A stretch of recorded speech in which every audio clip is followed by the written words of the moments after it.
Hello everyone, what is up? Lewisine here, and I thought I would get a video up for you, and this is going to be the 5.2 patch notes. So I'm going to discuss the main changes and also the class changes, or the warrior ones anyway, because of course that's the class I play, and hopefully a lot of you are interested in that specific class. If not, then leave it in the description or send me a message, and I will make sure in the next video I will make it more about every class in game rather than just the specific class that I play on.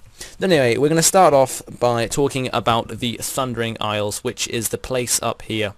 So this is going to be the place. This is going to be called the Thundering Isles, and there'll be a new set of daily quests.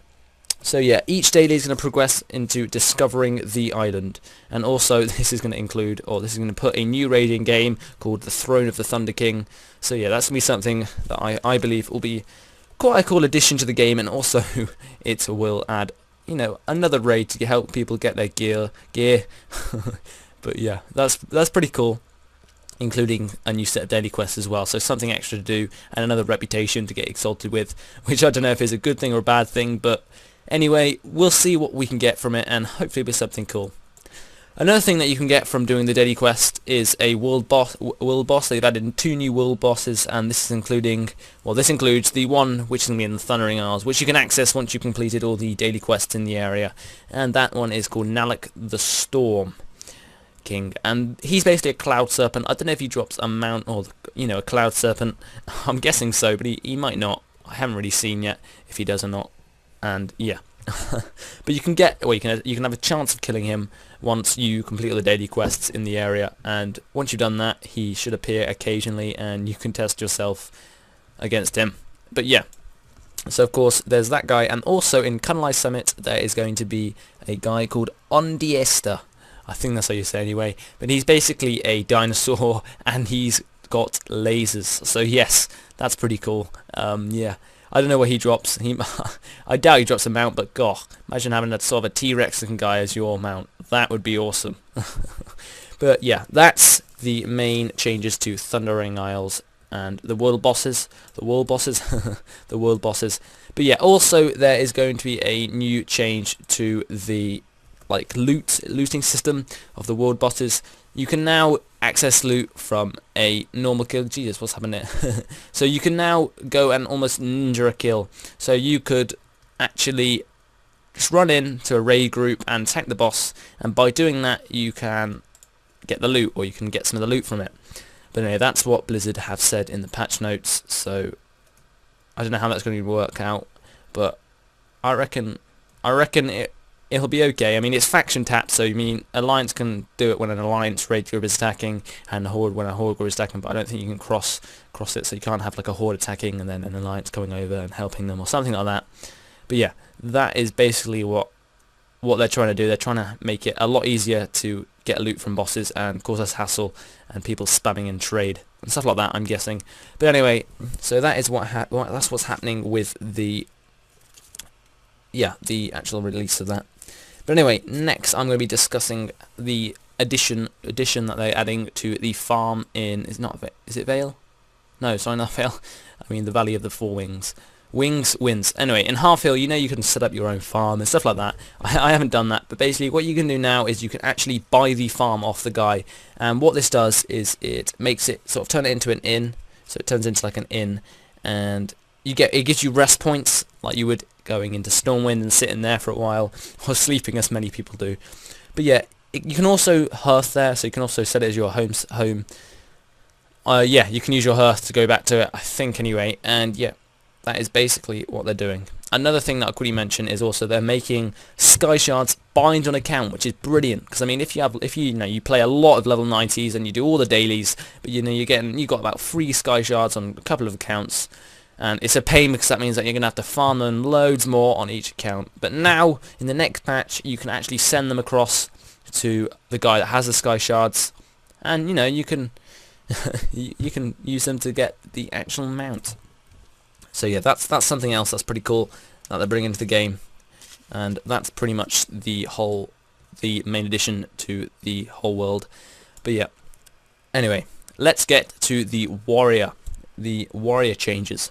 So the first thing they've done, which is really annoying and also is going to debuff us down and stop us from peeling off our damage while we're while the other opposition is stunned, and that is how they increased the Shockwave's CD to 40 seconds from 20 seconds.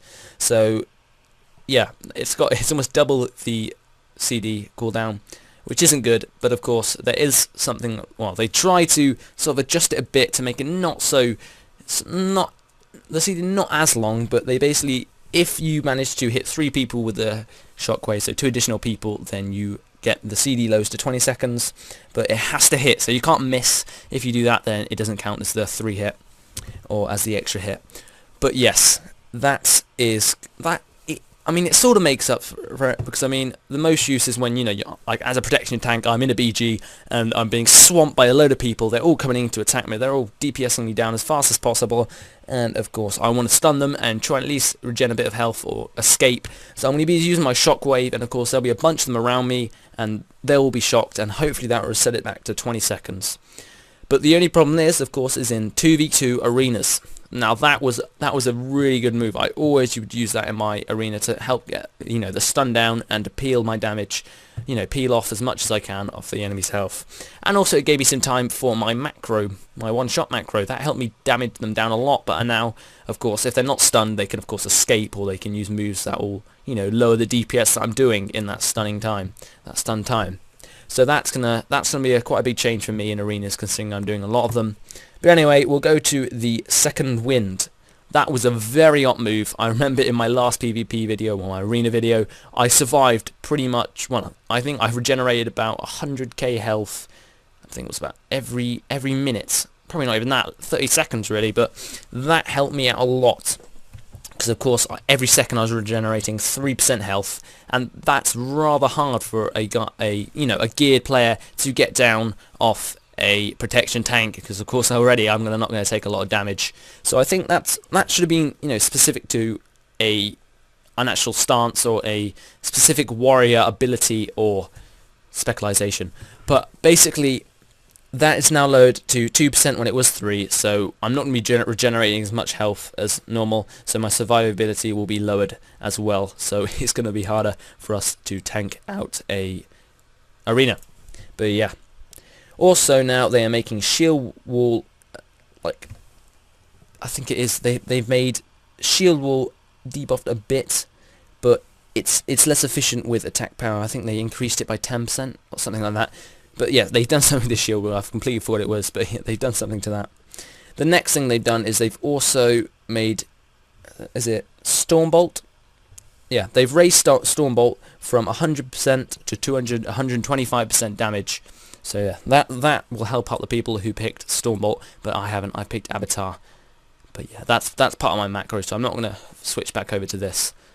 But anyway, yeah, that's something that will help the people who did choose the Stormbolt as well.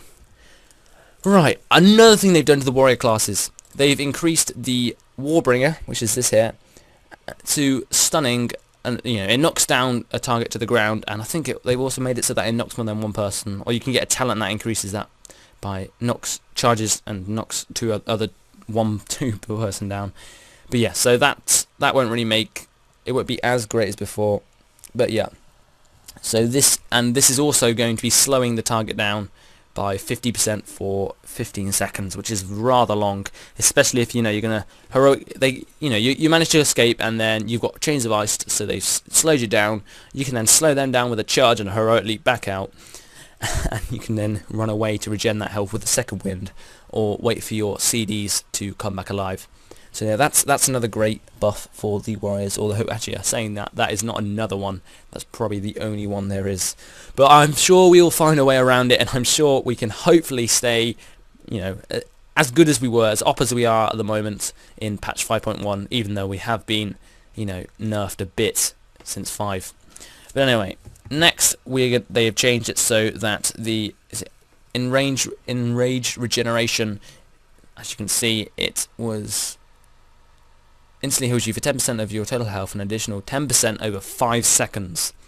So now enraged regeneration costs 30 rage, not 60 rage. So as you see, it says 60 rage up there. They've reduced it to 30 rage, which is a brilliant move. I'm actually thinking of getting that now, but of course second wind is keeping me alive. Well, it keeps me up quite a bit, So I'm not too sure. I might think of switching over to that as a arms warrior, because of course it won't be as effective for a warrior because they'll be taking so much, an arms warrior, because they'll be taking a lot more damage. But yeah, they've done that, so they reduce the rage, which is quite helpful to them, because it's not as brilliant as Second Wind, or at least that's what I think as being a protection warrior. Right, next they've allowed overpower to stack up to 5. So now you could stack it up, so you could use your heroic strike, and it, you know, it'll say, if this is it here, it will stack up to 5 here, and eventually you can then peel off by just spamming the button and really just, you know, hitting them as much as possible. And also it's a very effective move which helps out a lot. Yes. But anyway, they actually also, which is brilliant for me, I'm going to love this. Although, because I'm gearing it for PvP, it won't be as effective as if I was doing it for PvE, which I am still, but I'm going to focus more on PvP than PvE. But they have increased Shield Slam and Revenge by 150%. That is amazing. So I reckon I'm going to have a great fun with that. So, well, this is the basic damage, so that is going to help me a hell of a lot. Especially if I try and gear a little, well, not as much for PvP power, but PvP resi and stuff like that, to help myself not take as much damage, but also that will increase the damage that these do an incredible amount, including this as well, which improves the damage of your next revenge by 50% following a successful parry, which of course I have a lot as being a protection warrior. Anyway, so that is the main, so it scales with PvP power.